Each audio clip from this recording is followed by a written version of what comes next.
Crore crore million dollar খরচ করে ওই বেঈমানদেরকে সহযোগিতা করে, যেই বেঈমান দিনের পর দিন,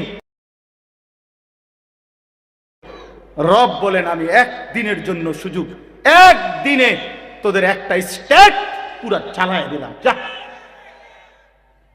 পৃথিবীর সবচেয়ে বড় অসভ্যতা, পৃথিবীর সবচেয়ে বড় নষ্টামি, পৃথিবীর সবচেয়ে বেশি যৌনতা, নোংরামি, অশ্লীলতার জন্য খ্যাত যে লস অ্যাঞ্জেলস, হলিউড, পৃথিবীর সবচেয়ে বেশি উলঙ্গপনা, বেহায়াপনা, যেখানে আল্লাহর গজব লাগছে, সেখানে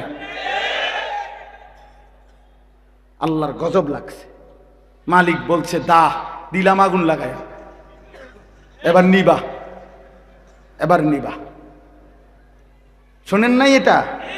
হ্যাঁ, পুরা ক্যালিফোর্নিয়া আমেরিকার চলে ছাই হয়ে গেছে, ছাই হয়ে গেছে। হাজার হাজার কোটি কোটি মিলিয়ন ডলারের মালিক আজকে রাস্তার ফকির কুকুরের মতো দৌড়াইতেছে। মালিক ছাড় দেয়, ছেড়ে দেয় না, মালিক ছাড় দেয়। আমরা ওই 8ই ডিসেম্বর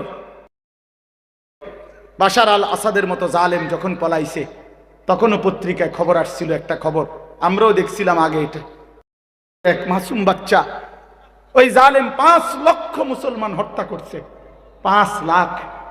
এক ছোট্ট মাসুম মেয়ে বুলেটের আঘাতে যখন ঝাঁঝরা হয়ে গেছিল, রক্তাক্ত অবস্থায় মৃত্যুর মুহূর্তে, এই মাসুম মেয়ে বলছিল আমি চলে যাচ্ছি, আমি আল্লাহকে গিয়ে বলবো,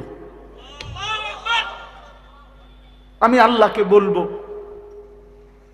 আর এই সেদিন জাতিসংঘের অধিবেশনে রাষ্ট্রদূত, এই 1 সপ্তাহ হয় নাই, রাষ্ট্রদূত ফিলিস্তিনের আল আউদা হসপিটাল, গাজার একটি হসপিটালের ওই কুত্তাদের হামলায় এই পরিমাণ বোমা বর্ষণ করছে। একজন ডাক্তার শেষ মিনিট পর্যন্ত এই অসহায় মানুষের চিকিৎসা দিচ্ছিল।